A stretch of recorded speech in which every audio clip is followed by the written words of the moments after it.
Entonces estamos un poquito en el espacio recordando el tema de la historia del Concilio Vaticano II. Voy a presentarles de otra forma porque aquí no puedo verles las caras a ustedes, voy a volver a presentar.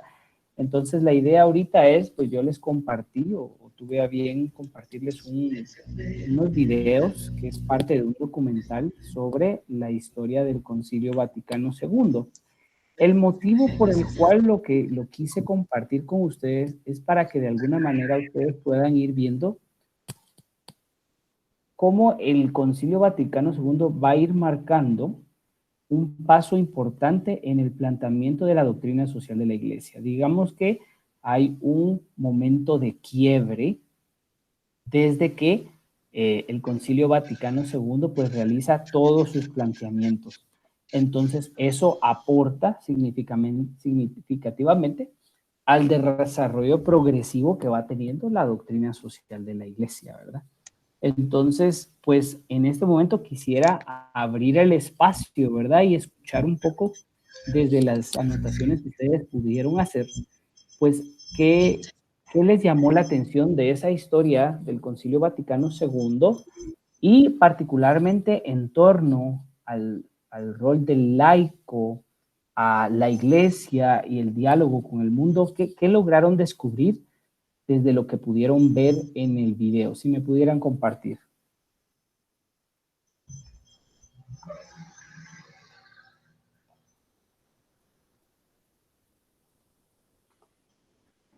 Hola, profesor, buenos días. Buen día, Carmencita. A mí me gustó mucho la historia que se desarrolló durante todo el video. Me pareció muy interesante porque yo la verdad nunca me había puesto a pensar cómo había acontecido todo el Concilio Vaticano II, sino que simplemente uno cae en cuenta en qué sucedió Sí, sí. y qué fue lo que nos dio de producto, ¿no? Que Exacto. todos los documentos del magisterio, pero en sí, cómo fue desarrollado y demás, casi uno lo pasa de lado. Pero qué increíble ver, a mí me gustó mucho ver los videos, las imágenes de ese momento precisamente que se está mostrando ahí, en el que estaban todos los obispos reunidos. También me llamó mucho la atención porque decía, bueno, en cuanto a la participación de los laicos que usted hace referencia en este momento, que decía que incluso habían observadores que eran laicos, habían 52 laicos que presenciaron ese momento y muchísima gente más, ¿verdad? Y también mencionaba sobre los reporteros, periodistas y etcétera, que incluso habían sacerdotes siendo periodistas. También me llamó mucho la atención, aquí tengo algunas anotaciones, perdón, lo Sí, que sí. comentaban algunos sacerdotes y decían que el Concilio Vaticano II había superado las expectativas que tenían en cuanto a la participación de los laicos, porque se dio muchísima más apertura y decían que el concilio también terminó con mucha alegría, ¿verdad? Porque se entraba a una nueva visión de la iglesia en la sociedad y hubo un sacerdote que dijo que se quedaba bastante feliz precisamente porque se habían dado cuenta cómo la iglesia podía tomar más participación dentro de la sociedad y también cómo Cristo podía retomar su lugar dentro de la misma iglesia a través de Exacto. todo lo que vieron en el Concilio Vaticano II. Y bueno, creo que bueno, y también decía que a partir de este concilio se le daba como que una nueva frescura a la iglesia, a todo lo que conllevaba, ¿verdad? Sí, sí. Solamente. Muchas gracias, Carmencita. Juan 23 insistió mucho, ¿verdad? Queremos que entre en la iglesia un poco de aire fresco, ¿verdad? Que se ayorne la iglesia, ¿verdad? Que se ponga hasta cierto punto al día en muchos temas, ¿verdad? Entre en diálogo con el mundo moderno. Y eso era lo que se quería, ¿verdad? Y se logró en mucho. Juan 23, cuando convocó el concilio, pues esperaba cambios, pero no creía que iban a ser cambios tan grandes y pues tristemente él falleció estando el concilio en proceso, pero Pablo VI lo retoma y a Dios gracias, pues lleva a buen puerto este concilio, ¿verdad? Y con él se desarrollan el resto de las constituciones. Con Juan 23 fue solo la reforma a nivel litúrgico, ¿verdad? Pero, sin embargo, como dice el dicho, ¿verdad? Lex orandi, lex credendi. Lo que nosotros oramos es lo que creemos. Y al final, pues, gracias a esos cambios, pues la iglesia, pues ya no solo no tenemos al sacerdote de espaldas, no solo podemos darnos la paz, ya no solo rezamos el rosario, ya no es una misa en latín, o sea, hay tantas cosas que han cambiado. Podemos tener una homilía, podemos tener una misa diaria, pero eso ya viene de antes. Pero el hecho de tener una homilía, poder leer las lecturas, o sea, hemos tenido un gran cambio que otros siglos tal vez hubiesen deseado tener esos cambios y tener ese diálogo con el mundo. Sí, muchas gracias, Carmencita, muy buen aporte. Maestro, ¿puedo ¿Sí? opinar? Sí, por favor, Roberto. Sí. A mí en realidad lo que me gustó muchísimo es que el propósito inicial era aparentemente eclesial, pero en realidad eso se convirtió en una actividad a nivel mundial, y no solo del aspecto de lo laico, sino en una forma bastante general de toda la humanidad. Entonces yo siento que este concilio no solo trajo ese aire fresco, sino que a nosotros propiamente como católicos que nos llamábamos en ese entonces, en realidad no tomábamos mucha participación, y este concilio realmente vino a abrir las puertas para muchas personas. Yo hablo a nivel personal, pero sí yo veo que no solo esto, sino la forma de cómo abrirse la iglesia para otras religiones, que eso permitió no solo el ecumenismo, sino que permitió darse cuenta de que la iglesia no es una isla, sino que formamos parte todos de una humanidad en general, y que realmente este Concilio Vaticano II vino a abrir las puertas para todos y darnos la posibilidad realmente de llamarnos y considerarnos como una verdadera iglesia, creo, para mí. Gracias, Roberto. De hecho, ¿verdad? La iglesia se puso al día, pues, en el ecumenismo con aquellos que creen en Cristo, y también en el diálogo interreligioso, como usted bien lo dice. Las iglesias de origen histórico protestante, pues venían participando en estos tipos de eventos desde 1929, si no me equivoco, pero la iglesia no había participado tan activamente. Pero en este concilio, pues pudimos ver, ¿verdad?, que entramos en diálogo con los anglicanos, con iglesias ortodoxas que estaban fuera de la comunión eclesial, que no estaban en comunión con la iglesia católica. Se logran levantar excomuniones también y se entra en un diálogo fraterno, ¿verdad? Ahí veían al Papa Atenágoras abrazando a Pablo VI, o sea, se hicieron cambios, o sea, después de que hubo un cisma de más de 1000 años, mucho más de 1000 años, se logra de nuevo a restablecer esa comunión, ¿verdad? Y se ha ido avanzando en esa comunión cada día más y más y más, ¿verdad? Y aún en estos contextos. Entonces, sí, Roberto, la verdad, fue un gran aporte para la iglesia y para la humanidad. El Concilio Vaticano II realmente, pues, cambió y revolucionó al mundo en ese contexto, ¿verdad? Y la verdad, la iglesia se acercó mucho más a toda la humanidad gracias al espíritu que movió a ese concilio. Sí, definitivamente. Maestro, perdone. Minor. Sí, solo quisiera decirle que con eso del idioma fue fundamental. Por ejemplo, la universidad aquí en Guatemala, a partir aproximadamente de 1883, dejó de enseñar en latín. Y yo recuerdo, por ejemplo, a mi abuelo decir, mi abuelo era más de tendencia evangélica que católica, porque él decía que a misa se iba y se regresaba en misa, porque la gente solo repetía algunos términos, unas expresiones en latín, século seculorum, amén, decían, pero no comprendían, y en ese ínterin la iglesia evangélica fue creciendo un poco más aquí en Guatemala. Exacto. Por eso. Sí, exactamente. Y si nos damos cuenta, el mismo luterano que estuvo de invitado en el concilio, que participa en el video, ¿verdad? En el documental, él mismo dice, ¿verdad?, de que la iglesia en muchas cosas, en temas de Biblia y en muchos temas más, pues la iglesia no entraba en diálogo, no compartía con ellos, y habían muchos temas en los cuales de alguna manera parecía que iban por caminos distintos.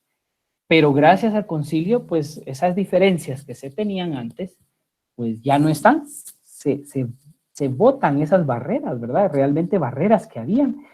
Y hay que tomar en cuenta que esto también existencialmente para muchos obispos, humanamente, les implicó un cambio de mentalidad, como ellos mismos decían. Algunos obispos hasta lloraban porque había un obispo a cargo de la comisión de liturgia que no quería escuchar a otro obispo que quería participar después de que se había trabajado en comisiones y demás, porque no querían hacer ciertos cambios. Y implicaba que algunos que estaban aferrados al pasado tuvieran que leer los signos de los tiempos, de lo que estaba pasando, de lo que la humanidad pedía y de lo que el Espíritu también pedía, y retornar también a la esencia de la vida eclesial y a la esencia del Evangelio también. Entonces sí, la verdad, pues es importante ver ese documental y leer los documentos mucho más, es muy importante para nosotros, porque realmente nos hace ver cuánto ha avanzado la iglesia y cuánto falta de poner en práctica. Ya pasaron 50 años del concilio y se espera en muchos temas, aún que bastante de lo que se ha dicho ahí se llegue a aplicar. Hay quienes incluso dicen, ojalá y se diera otro concilio, pero falta todavía que este entre en mayor aplicación, ¿verdad? Antes del Concilio Vaticano II se podía considerar, dice uno de los famosos historiadores que aparece en el documental, la época post-tridentina. Estamos hablando del Concilio de Trento de 1500, ¿verdad? Entonces, imagínense, eran casi 500 años en que la iglesia había estado en una forma caminando y cambia. Entonces, gracias a Dios se da ese cambio y ese cambio permite entrar, pues como decíamos, en diálogo con el mundo, más con las ciencias sociales. Antes había una postura en doctrina social de la iglesia que era más de responder a lo que venía de la realidad, pero después ya viene a plantearse la iglesia ella misma distintos temas. Entonces, pues se da un cambio rotundo, ¿verdad? Muy bien. Maestro, una pregunta. ¿Sí, Minor? ¿Usted considera que después del Concilio Vaticano II es necesario otro concilio ya en estos tiempos o va a pasar mucho para que esto se realice? Vea, normalmente los concilios pasa bastante tiempo para que haya uno. En primer lugar, hay que ver de que el Concilio Vaticano II se termine de aplicar. Entonces, aunque hubo comisiones y somos conscientes que en los años 80 hubo un frenón en mucho a los movimientos y a todo lo que venía motivando el Vaticano II, hubo una etapa de regresión, después otro impulso. Ahorita con el Papa Francisco, tenemos un Papa que fue joven cuando se estaba dando el Concilio Vaticano II, ya fue formado en torno a ello, él se especializó en pastoral estudiando la encíclica, se me fue el nombre, la encíclica sobre la evangelización de Pablo VI es, Evangelium Nunciandi, exacto. Entonces, él se especializó en esto, es especialista en pastoral y sabe de los cambios que necesita la iglesia. Entonces, digamos, él tiene ya mucho de ese impulso del Concilio Vaticano II y está retomando y aplicando mucho de esto. Juan Pablo II ayudó mucho. El catecismo de la iglesia que se desarrolló con él ayudó bastante y hay distintos temas que se han ido aportando, pero hay temas que todavía falta avanzar mucho más. Entonces, por ejemplo, los primeros concilios, si nos ubicamos en Nicea por el año 300, Éfeso en el 400, pasaron 150 años después de eso, casi siempre pasan alrededor de 150 a 300 años entre un concilio y otro. Entonces, entiendo que quisiéramos que esos cambios se hagan, pero hay que tomar en cuenta otra realidad. Antes, las posibilidades de comunicación de un obispo con otro, o sea, imagínense lo que llegaba una carta de un obispo a otro. Le llegaba la carta de un obispo al papa y tal vez cuando el papa le contestaba ya el obispo ya había muerto, por ejemplo, ¿verdad? Entonces, ahora no. O sea, ahora tenemos el correo electrónico, tenemos este tipo de reuniones y la comunicación es más versátil, que es por lo que ha abogado. Primero, Pablo VI quiso establecer el Sínodo de los Obispos como una forma de que se dé una constante actualización de los distintos temas de la Iglesia. Pero si nos damos cuenta, el Papa Francisco quiere dar un paso aún más, estableciendo una iglesia sinodal, donde haya una mayor relación de los obispos, mayor participación, mayor liderazgo también de los obispos. Entonces, digamos, tal vez yo creo que conforme vaya avanzando esta aplicación del concilio, que va lenta, pero que ha ido avanzando y ha avanzado significativamente, y con esta evolución de la iglesia sinodal y esta tendencia de la sinodalidad que promueve Francisco, se va a lograr mucho. Las reformas que él está poniendo en la curia, con el hecho de que se pongan periodos límites y y que no se pueda renovar un cargo en la curia después de un cierto tiempo, ayuda en mucho a que la iglesia se renueve, a que ciertas tendencias no permanezcan. Y recuerden que también el nombramiento de los cardenales que se ha venido haciendo desde Juan Pablo II ha buscado que haya más participación continental y de visiones también. Y el Papa Francisco lo ha hecho también así, los nombramientos. O sea, el hecho que tengamos al cardenal Ramazzini dice mucho. Y dice mucho de la iglesia también. Y de qué perspectiva tiene la iglesia también. Y qué importa a la iglesia también. Entonces, pues hay que ir viendo eso, ¿verdad? Que la iglesia se está renovando, pero va despacio en algunas áreas. La iglesia es madre y maestra y da pasos con prudencia. A veces quisiéramos empujarla un poquito, ¿verdad? De que sentimos que anda con andador, tal vez. Pero la iglesia tiene su paso y a veces, no siempre, a veces no se equivoca en ser prudente, porque la iglesia, si afirma algo, tiene un impacto inmediato en toda la iglesia, sea lo que fuere que se afirme, ¿verdad? O sea, las afirma, por ejemplo, Gaudete et exsultate, esa visión de que no vivamos un gnosticismo de fe, o no vivamos un nestorianismo o un pelagianismo, o sea, eso dice mucho y hace reflexionar a muchos. ¿A cuántos les cayó mal eso? A muchos, pero hace realmente reflexionar a la iglesia, hace reflexionar a los obispos. Eso de decir de que los obispos tengan olor a oveja, o sea, ha tenido un impacto, ha llevado a reflexionar a muchos.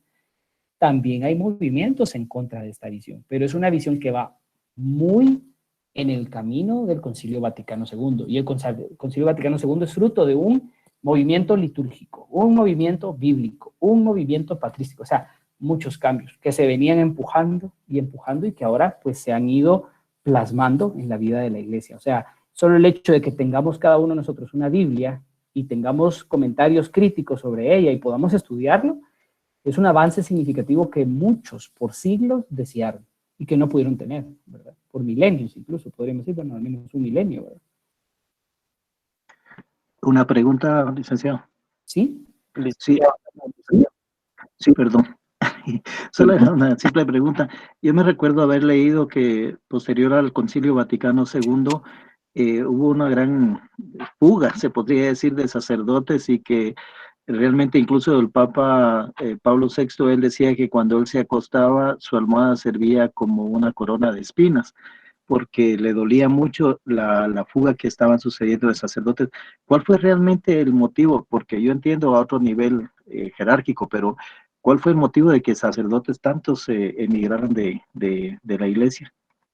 Pues lo que pasa es que también tenemos que ponernos en varias posturas, ¿verdad? Muchos fueron formados en ciertas visiones de iglesia. Muchos sacerdotes en sus seminarios no recibieron una formación bíblica, litúrgica, patrística, etc. Muchos de ellos aprendieron liturgia, o sea, la liturgia básica, y se dedicaban a el rito y a elaborar el rito. Algunos también tal vez reducían su experiencia de Dios a la vida litúrgica que hacía solamente el sacerdote. Recuérdense que no era necesario en aquel tiempo, antes del concilio, que hubiese pueblo para celebrar misa. Pero recordemos que una celebración de la cena del Señor implica que hayan cristianos, que haya una iglesia, que haya una comunidad. Entonces, muchos de ellos, primero esos cambios les chocaron, no solo en la mentalidad, sino en las costumbres, en la forma de pensar. Creían que era fruto también de un progresismo que estaba entrando a la iglesia, un modernismo, diríamos, ¿verdad? Tendencias que querían de alguna manera afirmar aún, pues que la iglesia no la fundó Jesús y entonces hay que ir en contra de la iglesia. Hay quienes lo leyeron así. Entonces, eso también no ayudaba. Habían quienes eran sacerdotes no necesariamente por vocación. Hay quienes, que incluso pasa hoy en día, pero menos, habían quienes eran sacerdotes porque de alguna manera aseguraban su forma de vida, ¿verdad? Recuérdense que antes el primer hijo era el soldado, el segundo hijo era el cura, y pues los demás, si tenían suerte, pues alguna colita de algo lograban, ¿verdad? Pero esa era la forma, la mentalidad de esa época, ¿verdad? Y además, pues también hay que ver de que se pedía más diálogo, más relación. Había una forma de relación incluso del sacerdote hacia la mujer, que era verla como un origen de pecado, ¿verdad? Desde interpretaciones bíblicas que no estaban actualizadas en la ciencia bíblica, en la Iglesia Católica. Esas mentalidades tuvieron que cambiar y se fueron cambiando. Además, muchos de esos sacerdotes no fueron, y aún hoy pasa, no fueron formados en cómo manejar su afectividad, su psicología. Entonces, al tener más posibilidades de hablar con sus feligresas, relacionarse, al ver de frente y no de espaldas al pueblo, pues surgieron otras inquietudes y tal vez las motivaciones que tuvieron no habían sido las adecuadas, puede ser. Cada caso es distinto, ¿verdad? Entonces, podemos decir que muchos cambios de estos, ellos lo vieron como el fin de la iglesia, veían el apocalipsis. O sea, hubo muchos profetas de calamidades ante el concilio y se hicieron muchas cosas. O sea, incluso al Papa Juan XXIII, pues el video tapa un poquito. Quien quiera estudiar más la historia del Concilio Vaticano II puede abocarse a uno de los historiadores que aparece dentro del documental, que tiene 5 tomos gruesecitos sobre la historia del concilio. Al Papa Juan XXIII, cuando él hizo el anuncio, el observatorio romano no es que no se haya percatado y le haya agarrado de sorpresa la noticia. Es que ellos no lo quisieron publicar, es que gente de la curia no lo quiso publicar porque no querían que se viera. Creían que era un berrinche de un ancianito acostumbrado a la vida parroquial, pero no lo era. Pero hubo quienes no respetaban al Papa y el Papa sufría mucho de estas situaciones porque él pedía que se hicieran cambios y demás, pero también él tuvo que aprender a manejarse de otras formas con otros miembros de la curia que sí lo iban acompañando para poder realizarlo. Y esto al final son relaciones de tipo humano, ¿verdad? Donde hay gracia y hay pecado. No hay motivos para escandalizarse tampoco, ¿verdad? Porque la iglesia es humana. Y humanos, los miembros, tanto laicos, religiosos como sacerdotes y obispos, ¿verdad? Todos somos humanos. Entonces, pues ahí se daban muchas situaciones, pero creo que por ahí van las situaciones, las motivaciones para salir y demás, ¿verdad? Eliberto, te contesto a ti y luego, claro, Roberto, y luego ya retomo el tema de nuestro curso.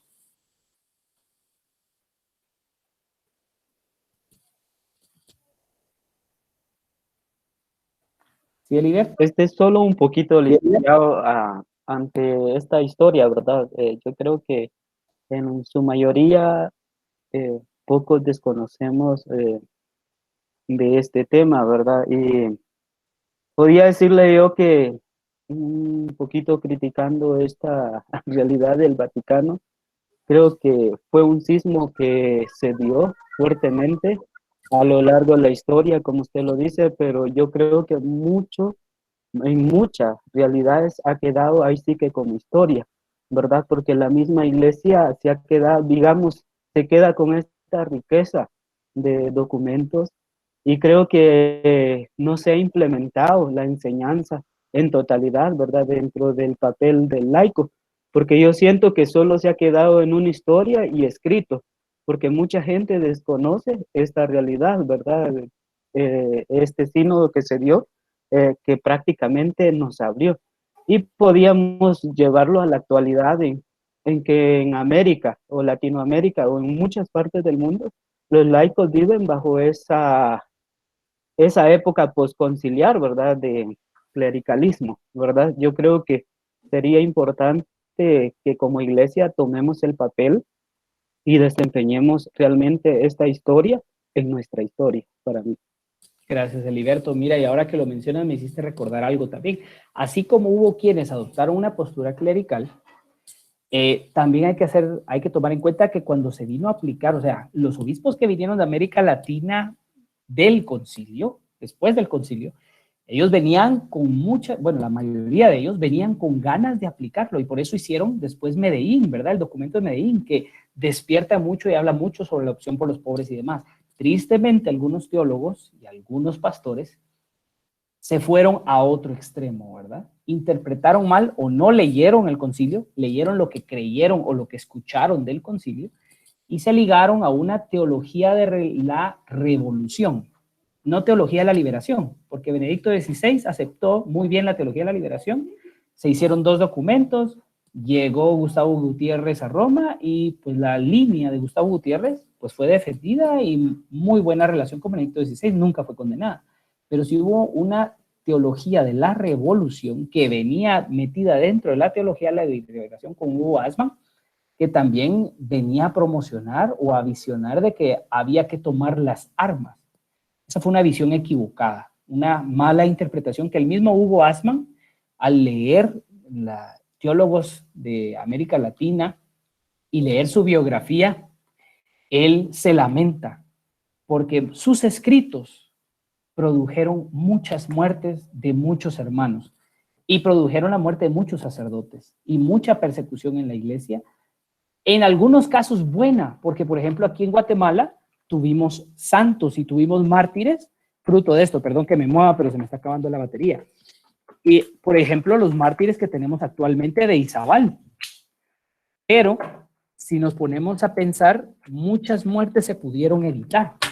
Y algunos, como les decía yo, tomaron una postura extremadamente radical y una visión revolucionaria de la iglesia.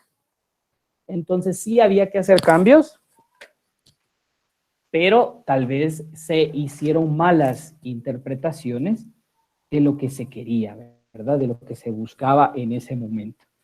Voy a... Licenciado, perdón, es ¿Sí? que estoy débil, entonces estoy comiéndome algo porque necesito comer para despertar, pero que a su comentario. El tema de la teología de la revolución generó hasta cierto punto un cisma y unas tensiones enormes que en un momento dado, y no le estoy contando nada secreto, sino que está documentado, el Papa Juan Pablo II casi genera un sismo y casi echa a los jesuitas de América Latina de la iglesia. Ahí fue clave ay, Dios mío, el comandante general de los jesuitas, el padre Kolbenbach, de origen holandés, que sirvió de mediador y de una u otra forma hizo como la separación. Una cosa es teología de liberación y otra cosa es teología de la revolución. Pero hubieron años bien duros porque era muy tensa la relación entre jesuitas y el resto de la iglesia por esos malentendidos. Claro, y además tenemos que recordar que en ese entonces estaba la Unión Soviética y parecía que la iglesia o estos miembros de la iglesia promovían el socialismo y el comunitarismo. Eso llevó a equívocos para muchos. Entonces, la idea de la iglesia no iba por ahí. Gustavo Gutiérrez, fundador de la Teología de la Liberación, no iba por ahí. Sí a ponerle atención a los más pobres, que desde un principio en la Sagrada Escritura pues tienen una prioridad y pues son de alguna manera una forma de encontrar a Cristo presente en medio de nosotros. Sin embargo, también se han llegado a posturas extremas, ¿verdad? Y, por ejemplo, John Sobrino en su momento también ha pasado por un proceso difícil de evaluación de sus escritos, de sus cátedras y demás, pero también, como decía Santo Tomás de Aquino, la virtud está en el equilibrio, ¿verdad? Entonces creo que pues había que hallar en muchos de estos temas pues un equilibrio adecuado, ¿verdad? Y esta teología de la revolución, motivada fuertemente por Hugo Asman, pues al final pues no logró lo que quiso y pues dañó en mucho a la iglesia, ¿verdad? La verdad, pues afectó al final bastante significativamente. Bueno, vamos a retomar entonces nuestro tema. Es parte de esto, ¿verdad? El Concilio Vaticano II, como les decía, dio un empuje muy fuerte a la visión eclesial, a la visión del ser humano, al encontrarse. Y por eso es que hoy estamos hablando de dignidad humana y derechos humanos. Ese es el tema que queremos introducir, porque no creo que lo logremos terminar hoy, pero al menos desde la dignidad humana espero que sí logremos entrar pues fuertemente. Entonces, para poder entrar a este tema, lo primero que yo les quisiera plantear es, por ejemplo, tenemos a una persona que sabemos que ha malversado fondos, ha sido corrupto, probablemente ha estado inmersa en situaciones de violación. Esta persona tiene COVID y luego estamos en el Parque La Industria y tenemos junto a él a una persona que pues no ha estado metido en temas de corrupción y pues es una persona cristiana que ora, que tiene fe, y entonces viene el doctor y solo tiene un respirador, ¿verdad? Y tiene que elegir por uno de los dos. Entonces, aquí yo les pregunto, ¿qué elección tomarían ustedes si ustedes tuvieran que elegir por una de las dos personas? Entonces quisiera escucharlos. Padre. No soy padre, de familia sí, pues. Pero... Oh, bueno. Perdón, licenciado. Tiene cara de padre, Y me vuelvo medio, la medicina medio me da somnolencia, perdón, hoy ando medio despistada. Sí. Esto es un tema de ética médica. Lo que dice es que debe de elegir a la persona con más probabilidades y no puede emitir opiniones personales, sino como decir, ¿quién tiene más chances de sobrevivir? O sea, lo voy a decir así, va a quedar grabado, pero así es como me lo explicó alguien. Por mucho asco que te dé esa persona, si tenés que elegir entre dos personas, la regla ética médica dice, elegís el que más chances de probabilidades tiene, así te revuelva el estómago. Ok, pero Reni, digamos aquí la pregunta quiere ser, ¿qué haría Reni? Yo no estoy leyendo, o sea, yo entiendo que le compartieron esa visión, le compartieron esa norma ética, está bien, y es parte de lo que yo quiero suscitar en ustedes. ¿Qué harían ustedes? Haría eso porque si me pusiera a juzgar, o sea, haría eso en el sentido de quién tiene más probabilidades de vivir. Si me pusiera a juzgar quién es bueno y malo, estaría asumiendo la posición de casi que de ser Dios. Y solo Dios puede decidir sobre la vida humana. O sea, por mucho asco que me diera, tomaría la decisión desde el punto de vista médico-técnico y no porque no puedo emitir criterios de valor personal porque yo no tengo el derecho a decidir quién vive y quién muere de subjetivas. Así es como yo lo veo. Interesante, gracias, Reni. No voy a contestar aún. Licenciado. Sí, Claudia. Licenciado. Yo digo que espiritualmente hablando, yo diría que el respirador tendría que darse a la persona que es corrupta, porque se supone que la persona que es cristiana, pues ya tiene ganada la salvación, mientras que el otro todavía no. Podríamos hablar espiritualmente, pero humanamente, obviamente, no le daríamos a esta persona el respirador. Solamente. Interesante, Claudia, interesante. O sea, digamos, desde una visión espiritual, usted dice que usted como cristiana, si usted estuviera ahí, usted le daría a esta persona eso, no al cristiano. Y el cristiano pues lo debería de ofrecer, ¿verdad? Porque al menos él tiene ganada la salvación. Interesante la perspectiva. Gracias. Buen día, licenciado. Buen día, Amparo. Disculpe que hasta ahorita me pude integrar. Claro. Porque no me fijé que sí había clases. Respecto a lo que acabo de escuchar, yo le daría, me imagino que les están hablando respecto a personas no gratas, ¿va? Pero yo, como ser humano, sí se lo daría, el respirador, porque todos somos hijos de Dios, aparte de que unos sean más pecadores que otros. Pero yo sí le pondría un respirador porque es un ser humano. Gracias, licenciado. Gracias, Olga Amparo. Amparo. Ok. ¿Alguien más que quiera aportar? Licenciado, ¿sí? O sea que yendo lo que como cristianos y también como si seguidora de Jesús, porque Jesús vino a dar vida, a salvar, a perdonar, ¿verdad? Exacto. En ese sentido, pero también lo humano, pues, ¿verdad? Que cuesta un poco, ¿verdad? ¿Verdad? Decidir, porque sí, pero como ya viéndolo como buenos cristianos, creo que sí, a modo espiritual, ¿verdad? Como seguidor de Jesús, creo que sí. Gracias, María Rosario. Yo considero que se lo daría a la persona que lo está necesitando en ese momento, independientemente quién sea, pero si se está muriendo y yo hacer algo independientemente, pues los dos tienen derecho, ¿no? Claro, claro, claro. Y yo Es les mi quiero opinión. hacer una pregunta más a todos, a todos. ¿Por qué creen usted que esta persona que es corrupta es digna de recibir el respirador? Simplemente porque es un ser humano, licenciado. Por ser humano, dice usted, Amparo. Gracias. Merece una segunda oportunidad para que pueda convertirse. Gracias, Ormayeli. Okay, Tenemos la misma dignidad de hijos de Dios. muy bien, gracias, Soralba. ¿Sí, Roberto? ¿O Lilian? No, Lilian, es porque usted decía en lo que nos puso a leer, que es suyo, que Dios nos ha elevado a la dignidad de hijos de Dios, ¿verdad? Que somos imagen del Señor. Exacto, exacto. Muy bien, entonces ahí vamos reorientando el tema. Excelente. ¿Sí? Licenciado.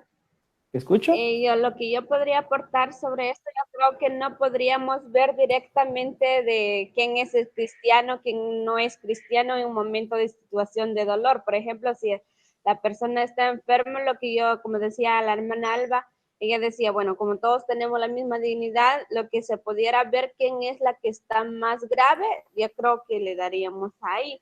A la persona que está un poquito menos, yo creo que podría el doctor ya ver un poquito más con cuidado, digo yo, eso es lo que yo podría aportar.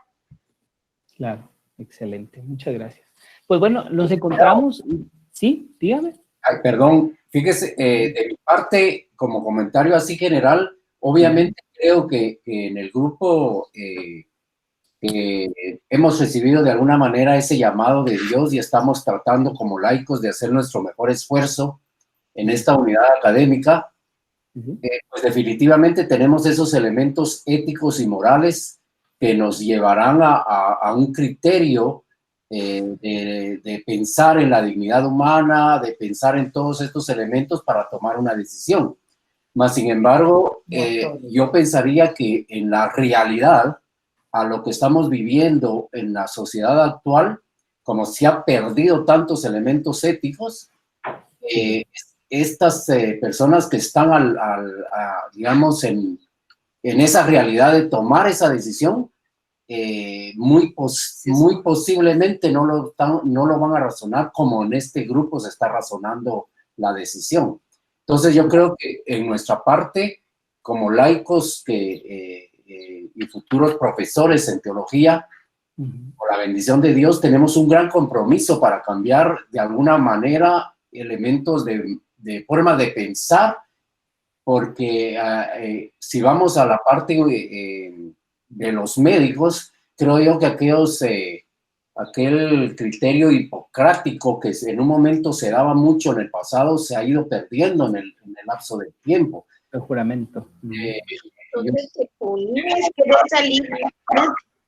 Tenemos por ahí algunos conocidos médicos que, por supuesto que no son todos, sino que algunos, pero se ve mucho. Y otra situación real es las oportunidades que tenemos en la parte de infraestructura de hospitales y de atención, que son elementos que muchas veces desmoralizan hasta el propio personal médico que está por ahí. Y tomando en cuenta también situaciones de niveles de salarios, que esa parte económica que influye mucho en un momento dado de tomar una decisión. Exactamente. Solamente. Sí, gracias, Leandro. Y de hecho, ¿verdad? Es parte de también lo que decía Heriberto, ¿verdad? Al final, pues si el Concilio Vaticano no se ha llevado a conocer, y si la dignidad humana y los derechos humanos no se han dado a conocer, tenemos la responsabilidad de darlos a conocer. Tenemos que llevar a que todas las personas descubran esa dignidad del ser humano y la reconozcan. Ustedes comentaron muy bien. Y yo quise evadir el comentario de ética de Reni en tanto y cuanto quería hacerles reflexionar y hacerles ver que muchas veces uno puede estar tentado en el día a día a tomar decisiones éticas de gran fuerza y que interpelan y se unen o están muy ligadas a nuestra esencia cristiana. Y tenemos que tener cuidado en las decisiones que tomamos. En algunas veces la ética que puede ejercerse desde una perspectiva médica, no necesariamente una ética secular va a hacer match o va a tener una buena relación o va a entrar en consonancia con la visión cristiana o la moral cristiana. Entonces, en ese sentido, por eso nosotros reconocemos que el ser humano es hijo de Dios. Pues si uno entra a investigar qué es la dignidad, pues lo primero que le aparece en el diccionario de la Real Academia de la Academia de la Lengua Española es de que es la cualidad de ser digno, una excelencia, un realce particular, ¿verdad? O sea que es una característica. Bueno, pero entonces, ¿quién es digno? Era lo que yo les planteaba, ¿verdad? ¿Qué le da dignidad a esta persona?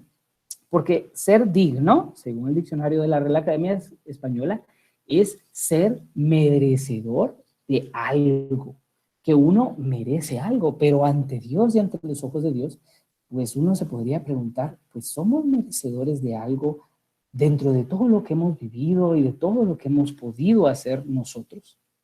Pues la persona humana, de hecho, sí tiene una dignidad. ¿Por qué? Porque nosotros vemos desde una óptica positiva que el ser humano merece ser valorado y reconocido. Tal vez hay quienes pues digan pues que hay quienes no lo merecen, pero desde la óptica de la fe y la antropología cristiana que ya introducimos la vez anterior, el Concilio Vaticano II, en la Constitución Pastoral sobre la Iglesia en el mundo actual, Gaudium et Spes, y les recuerdo aquí que es una constitución. Así como nosotros tenemos la Constitución Política de la República, tenemos la Constitución Pastoral, Gaudium et Spes. O sea, si estuviéramos en ámbitos de derecho, diría Carmencita, no es lo mismo una constitución que una ley o una norma. Y estamos hablando de una constitución pastoral de la Iglesia Universal. Entonces, la Gaudium et Spes nos dice, la razón más alta de la dignidad humana consiste en la vocación del hombre a la comunión con Dios, a esa común unión con Dios. El hombre es invitado al diálogo con Dios desde su nacimiento, desde el vientre materno más aún, desde su concepción. Pues no existe sino porque creado por Dios por amor, es conservado siempre por amor y no vive plenamente según la verdad si no reconoce libremente aquel amor y su entrega a su creador. El ser humano ha sido deseado, ha sido amado y es conservado por ese mismo amor. Y ese ser humano no alcanza a su plena verdad, no alcanza a su pleno desarrollo y desempeño si no está de frente a Dios, si no elige libremente a Dios desde la capacidad que Dios le da y desde todos los medios que le puede dar en la existencia para acercarse a ese creador que le ha amado desde un principio. De todas las criaturas, solo el hombre es capaz de conocer y amar a su creador. Es la única criatura en la tierra a la que Dios ha amado por sí mismo. Solo él está llamado a participar por el conocimiento y por el amor en la vida de Dios. Para ese fin ha sido creado y esta es la razón fundamental de su dignidad. Y acierta en mucho el Catecismo de la Iglesia Católica al reafirmar esto, diciendo en el numeral 357, por haber sido hecho a imagen de Dios, el ser humano tiene la dignidad de persona. No es solamente algo, sino alguien capaz de conocerse, capaz de poseerse y de darse libremente y entrar en comunión con otras personas. Y es llamado por la gracia, por esa benevolencia de Dios, por ese llamado, por esa cercanía, por esa búsqueda, por ese amor, a una alianza con su Creador, a ofrecerle una respuesta de fe y de amor que ningún otro ser puede dar en su lugar. Por eso el ser humano tiene hasta el último segundo de su vida para poder optar por Dios, para poder acercarse a Él, para elegirlo libremente, pero también para rechazarlo. Vemos como hecho imagen y semejanza de Dios, la persona es única y irrepetible, merecedora de valor, más aún cuando ha sido llamada a la comunión íntima con Dios por la adopción filial divina. Dios, por su Hijo Jesucristo, Dios Padre, en su Hijo Jesucristo, nos ha unido a Él y nos ha permitido entrar en una comunión tal que somos parte de la Trinidad en cuanto nos unimos a Cristo, en cuanto somos hechos hijos de Dios en Cristo. Y cada uno somos únicos y aportamos un valor único, inigualable, a esta presencia en la Trinidad, a esa gloria de Dios. Ahora, pues vamos a ver un poco esos fundamentos y consecuencias de esa dignidad humana, de la persona humana, desde la doctrina social de la Iglesia. Francisco Andrades y Ángel Galindo, al abordar los fundamentos teológicos de la doctrina social de la Iglesia, dicen que hay que partir de reconocer que se considera positivamente la dignidad de la persona humana en su origen y en su destino. El principio y alma de la enseñanza social es el hombre, ser inteligente y libre, sujeto de derechos y deberes. La actitud de la Iglesia se manifiesta en su opción a favor de la dignidad humana y en contra de las esclavitudes y de las manipulaciones que surjan en el campo político y cultural, también el de la salud que hablábamos hoy. Caritas in Veritate realiza varias afirmaciones en torno a esto. Particularmente esta es una que hace Benedicto XVI retomando al Concilio Vaticano II en la Constitución Pastoral Gaudium et Spes. La dignidad de la persona humana se basa en el hecho de que es creada a imagen y semejanza de Dios. Es creada por Dios, no por un ser humano. Y está en formación y en proceso a lograr esa semejanza con su Creador, con Dios Padre. Y además, esta criatura es elevada a un fin sobrenatural, trascendente de la vida terrena, que si bien desde la tierra podemos vivir un cielo y lograr acercarnos en esa comunión con Dios, pero también estamos llamados a una visión trascendente. El corazón de la doctrina social continúa siendo el hombre, desde una óptica histórica en su primera fase. La atención de la doctrina social, cuando empieza la doctrina social, estaba orientada hacia las situaciones problemáticas de la sociedad, como la regulación del trabajo, en tiempos de León XIII, cuando estaba todo el problema obrero, en la época de Don Bosco también, el acceso a un salario equitativo, la representación de los trabajadores, porque antes solo había representación solo de los empleadores o de los dueños. Más adelante, estas cuestiones han sido afrontadas desde una posición internacional, ya no solo de un país, de Italia. La inequidad, el desarrollo, las relaciones internacionales. Con la acentuación teológica de la doctrina social, con Juan 23, se presenta con más fuerza la pregunta sobre las incidencias de todo esto sobre el hombre. Y es lo que les digo, aquí es donde el Concilio Vaticano II nos va a ayudar a marcar un parteaguas. Antes se miraban las situaciones sociales en cuanto de alguna manera estas situaciones, pues, ¿cómo les podríamos decir, verdad? Eran problemas que sucedían en el momento, ¿verdad? Eran las rerum novarum, las cosas nuevas que estaban surgiendo, ¿verdad? Y que buscaba regular esas situaciones nuevas de la revolución industrial. Pero con Juan 23 se acentúa una visión mucho más teológica y más fuerte.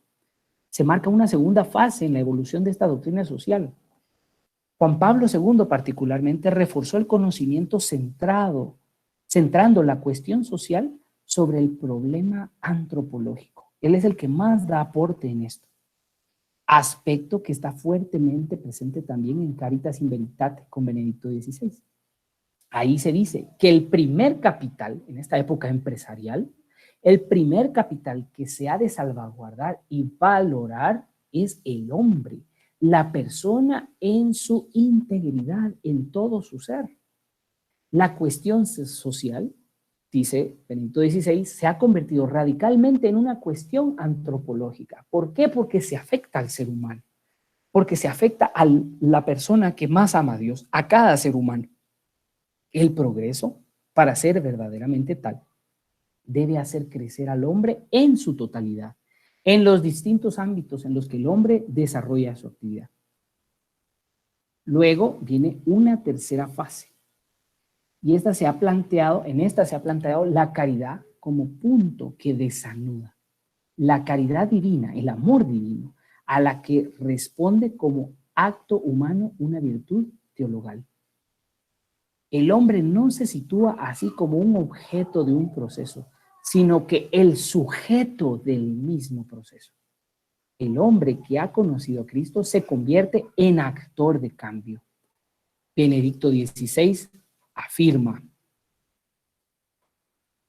el desarrollo es imposible sin hombres rectos, sin operadores económicos y agentes políticos que sientan fuertemente en su conciencia la llamada al bien común. Y esta es una llamada importante, ¿verdad?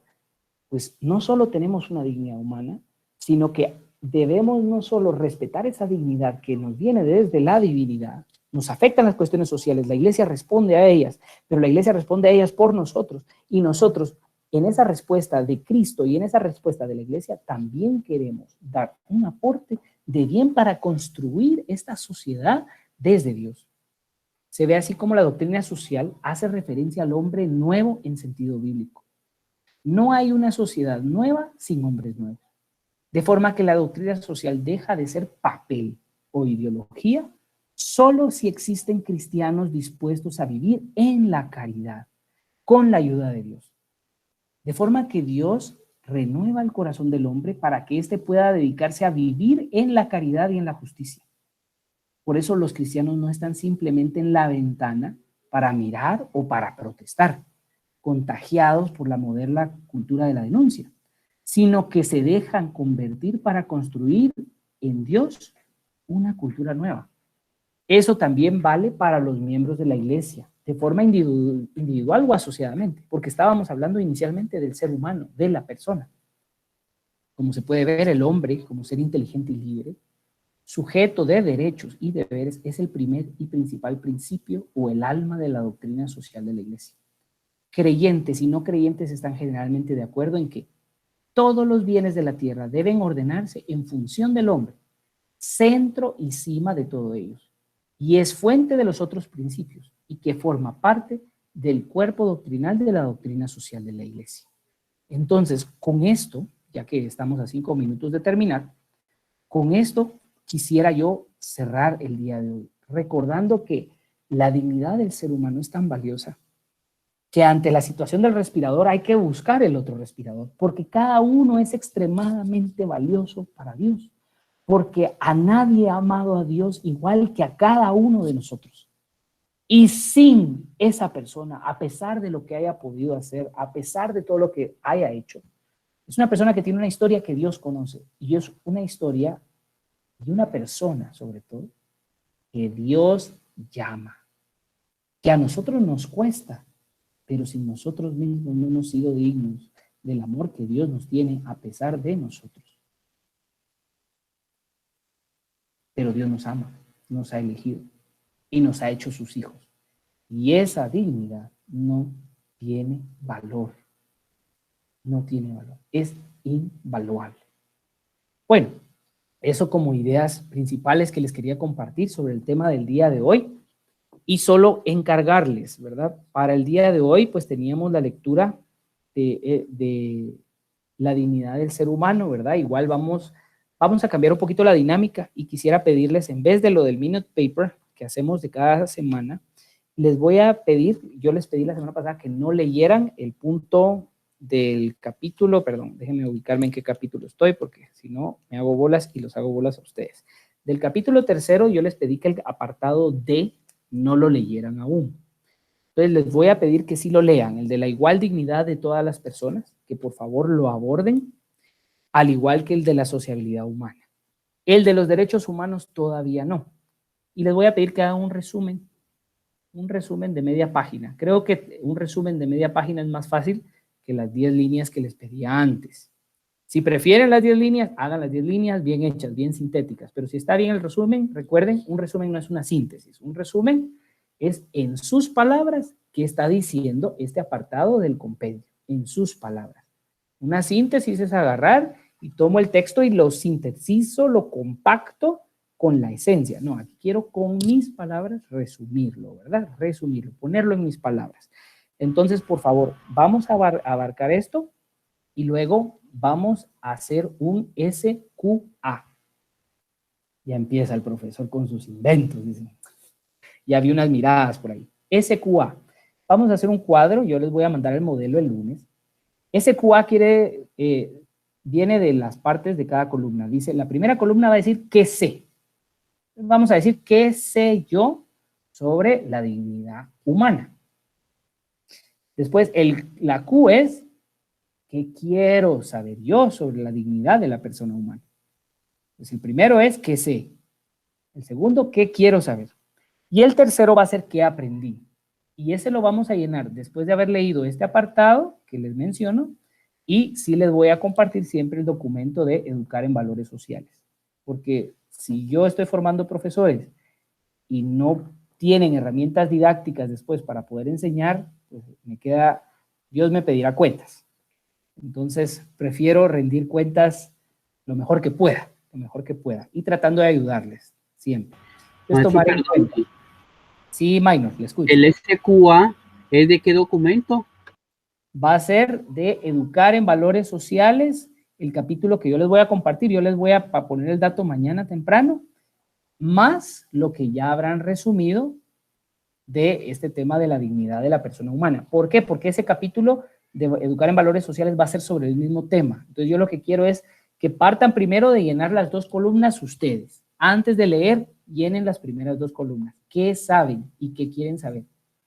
Y después, ya después de haber leído el apartado y el documento que les voy a compartir, entonces ya hacemos la última columna. Yo les voy a mandar el modelo a través del aula virtual. Les agradezco por su tiempo, les agradezco su atención, les agradezco su participación. Me alegró ver a muchos que no participaban participar. Sigan así, sigan así. Y cualquier cosa, estoy a la orden. Recuerden, en septiembre, a mediados, va a ser la presentación del documento. Yo mañana les comparto un documento que les va a servir. Como ustedes ya investigaron bastante de sus documentos, yo les voy a compartir un documento que tiene un poquito el contexto histórico y temas importantes que ayudaron esos documentos de la doctrina social de la Iglesia. Es como un capítulo de un poquitito para que les sirva a ustedes como referencia, y les voy a mandar también un ejemplo de cómo es ese folleto didáctico que espero que ustedes compartan con sus compañeros para que se hagan una idea. Hay quienes me pidieron unos tutoriales de algunos temitas, se los prometí, lo tengo presente, pero ya casi se los tengo, Es que la vida no me da para más, pero estamos sacándole el jugo.